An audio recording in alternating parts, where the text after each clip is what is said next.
कपड़े धोने वाली बहू। शादी के पहले से ही विभा को कपड़े धोने का बड़ा शौक था।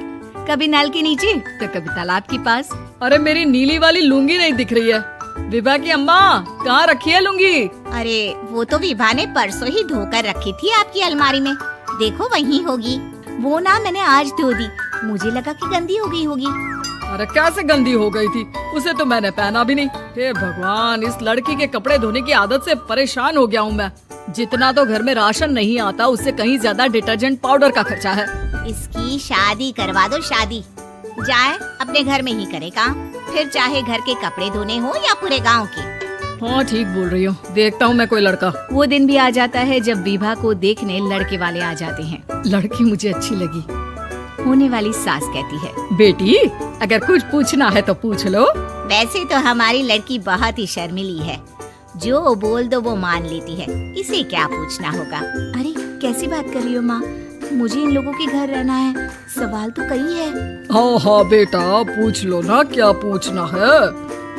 आप लोगों के घर कपड़े कौन धोता है? सास का मुंह बन जाता है। देखो अगर तुम ये कहना चाहती हो कि तुम्हें कपड़े धोने नहीं आते तो सुन लो, कपड़े मैं ही धोती हूँ, लेकिन तुम्हारे आ जाने के बाद मैं रुमाल तक नहीं धोऊंगी। अरे चुप रहना भाग्यवान, बहू बेचारी घर आई नहीं, उसे डराना शुरू कर दिया। वो क्या है ना बिटिया, अभी तक तो ये कल्लू की माँ ही धोती थी, लेकिन अब तुम्हारे पापा तो दहेज में वॉशिंग मशीन देंगे ही।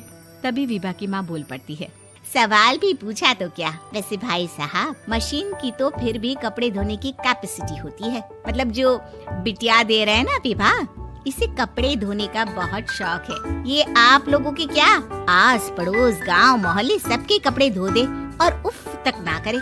बाहर देखा नहीं आपने कितने कपड़े सूख रहे हैं, सब हमारी बिटिया ने ही तो धोए हैं। बस भी करो ना माँ, शर्म आ रही इतनी तारीफ सुनकर। और तो और एक दाग निकाल कर दिखाओ तो मान जाओ। हाँ अच्छा, माफ करना बेटा, मैंने गलत समझा। हमें तो रिश्ता बहुत पसंद है।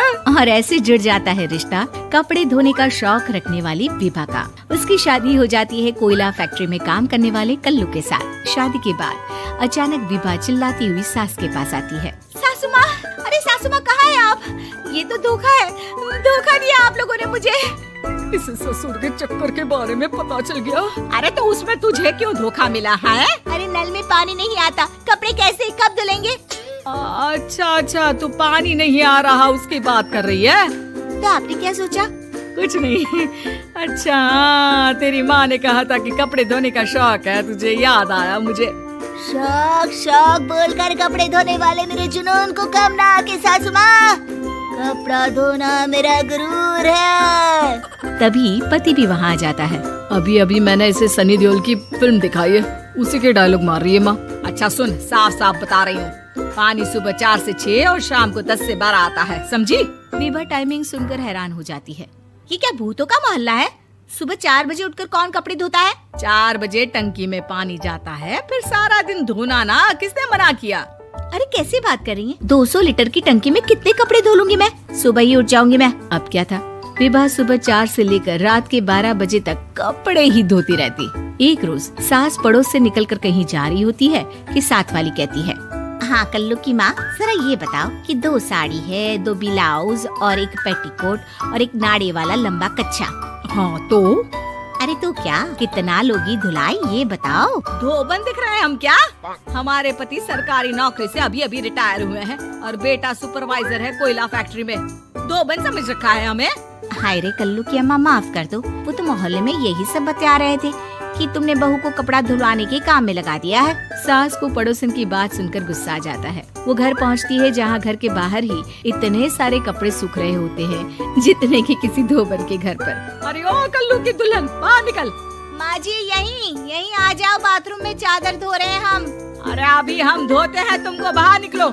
ये आस पड़ोस वाले बोल रहे हैं कि हम बहू से कपड़े धुलवा कर उसे कपड़ा धोने वाली बना दिए हैं। अरे छोड़ो ना माँ जी, किन लोगों की बातों में आती हो?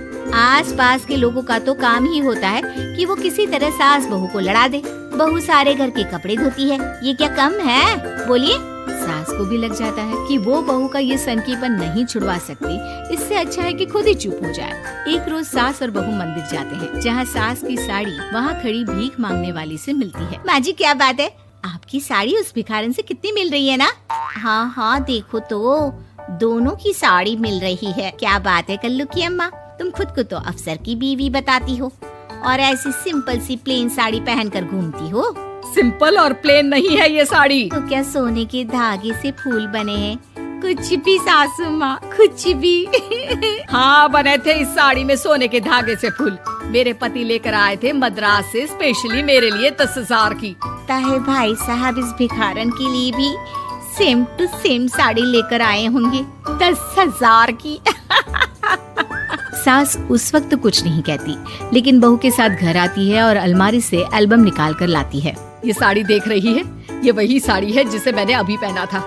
इस साड़ी में ये जो चमकदार फूल दिख रहे हैं ना, ये सोने के धागों से काढ़े गए हैं। लेकिन तू लोकल वॉशिंग मशीन ब्रश से घिस घिस कर सारे फूलों को निकाल कर साड़ी प्लेन कर दी।